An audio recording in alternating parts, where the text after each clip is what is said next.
We've lost control of our borders. Anybody with half a brain and a pair of eyes could have told you that for years and years and years. Shabana Mahmood making the grim admission today, and yet I believe her solutions are toothless. Watch how Chris Philp unleashes raw fury in Parliament, tearing into Shabana Mahmood as shocking failures behind a tragic case come to light.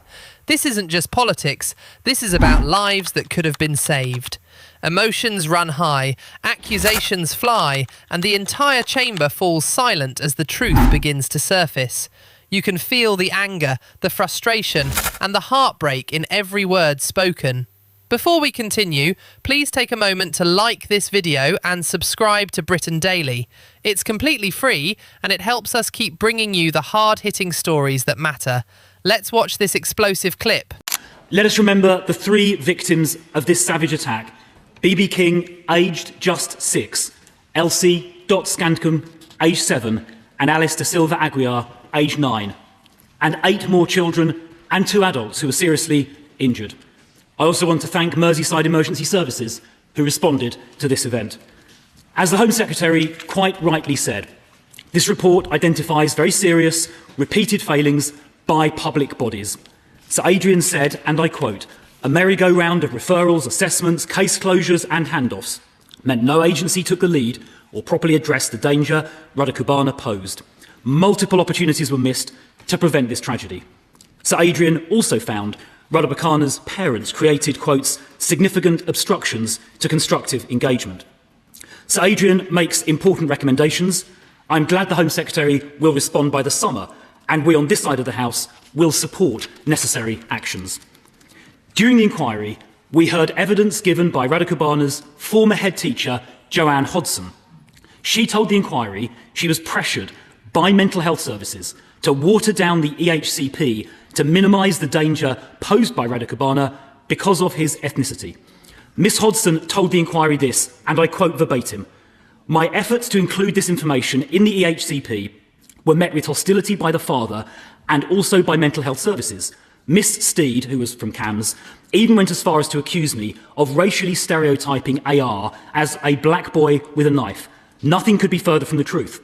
But in the end, the wording of the EHCP was rewritten in many places." That's the end of her verbatim quote. Madam Deputy Speaker, this contributed to the clear risks being missed.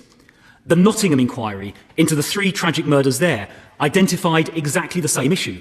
Mental health professionals in Nottingham decided not to section Valdo Calicone because they were concerned about, and again I quote verbatim, an over-representation of young black males in detention. And the government's own notes accompanying the King's speech on the mental health bill even refer to this issue as well. Madam Deputy Speaker, the fixation with ethnic disproportionality is deeply damaging. Ethnicity should never be a consideration when an agency is taking steps to protect the public. Everybody should simply be treated exactly the same. We cannot allow dangerous individuals to avoid detention for public safety simply because of their ethnicity. Everybody should be treated the same. I think it would be helpful if the Home Secretary makes clear from the dispatch box that she agrees with that approach and sets out how the government will change their approach in the future. Today's report also makes clear that Rada Kubana's autism was wrongly allowed to inhibit the way he was dealt with. Yet the government's King's speech notes the mental health bill again expressly says people with autism should be sectioned less often. Given the findings of today's report, will the government reconsider that? I also want to raise the aftermath of this tragedy, which saw serious rioting. It is, of course, important to avoid prejudicing criminal trials. However, as Jonathan Hall, the independent reviewer of terrorism legislation, said, and I quote, "The government has to be aware that if there is an information gap, other voices, particularly on social media, will try to fill it." He went on, "Quite often, there's a fair amount that can be put into the public domain, and indeed, in October, 2 or 3 months after the attack, but well before the trial, information concerning the Al-Qaeda terror manual and ricin was put in the public domain without prejudicing the trial." So I think the failure to provide information did create an information vacuum in those early days of August 2024, and that vacuum was filled by untrue speculation online, some of it originating outside the UK, which fueled the riots. So, having regard to that, will the Home Secretary commit to making sure such information is routinely released in cases of public interest in the future?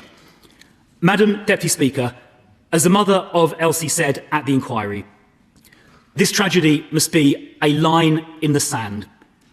We owe it to the victims, to the survivors, and to their families to learn the lessons from this tragedy and to make sure it never happens again.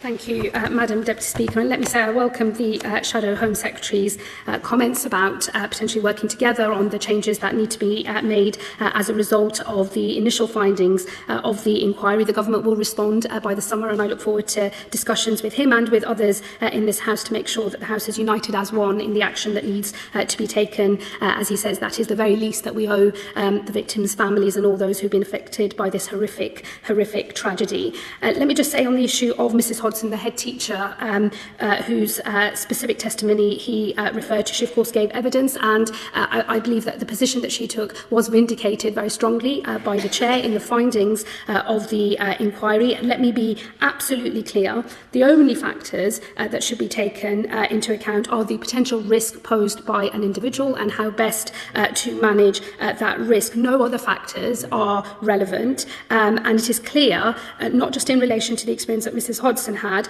but actually the failures that existed across a multiplicity of public agency. There was the failure to appropriately assess the risk that the perpetrator posed to others, which was at the heart of the problem, and that is how he managed to slip through the cracks, because no one agency took responsibility for the assessment of that risk and ultimately for the managing of the risk that the perpetrator posed to others. Those are the only factors that should ever be taken into account, and I will be working closely with government ministers from other departments as we formulate our full response to the findings by the inquiry and setting out what our expectations are of professionals, not just in health but in other public services as well. Let me also say on the diagnosis of autism, Sir Adrian in his report did make it clear that it would be wrong to make a general association between autism and increased risk of violence to others.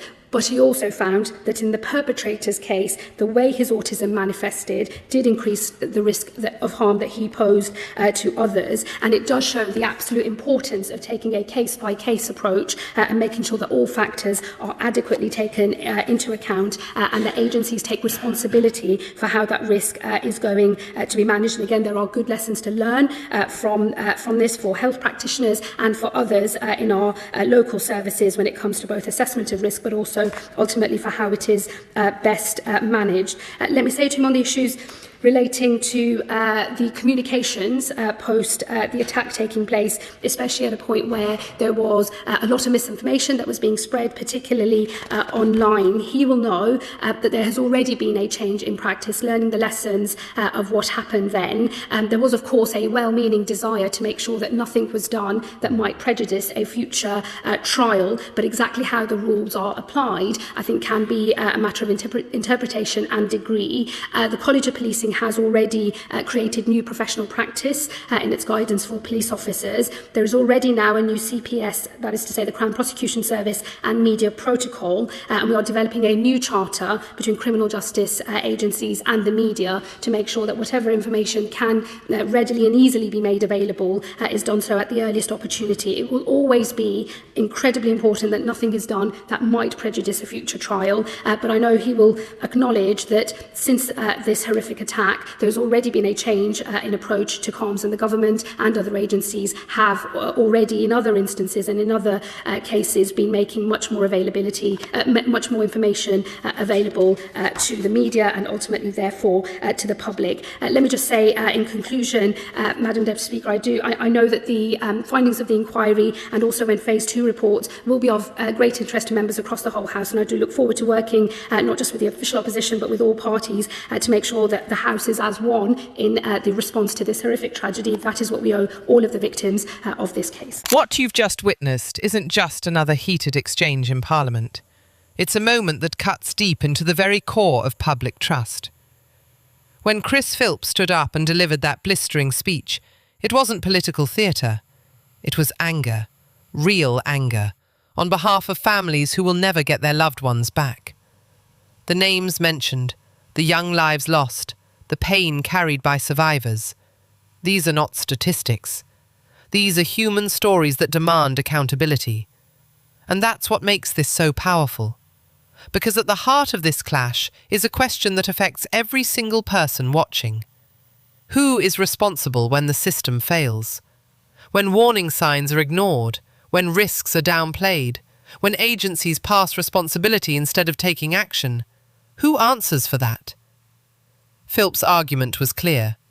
He pointed to a system distracted by bureaucracy, by fear of getting things wrong, by hesitation when decisive action was needed most. He argued that when public safety is at stake, there can be no compromise, no hesitation, no excuses.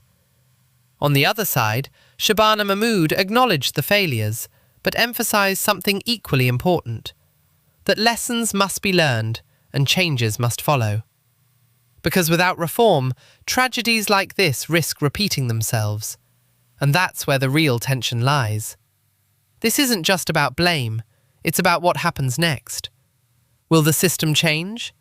Will accountability truly be enforced? Or will this become another moment of outrage that fades with time? For many watching, especially parents, this hits close to home. The idea that multiple opportunities to prevent a tragedy were missed is not just frustrating, it's terrifying.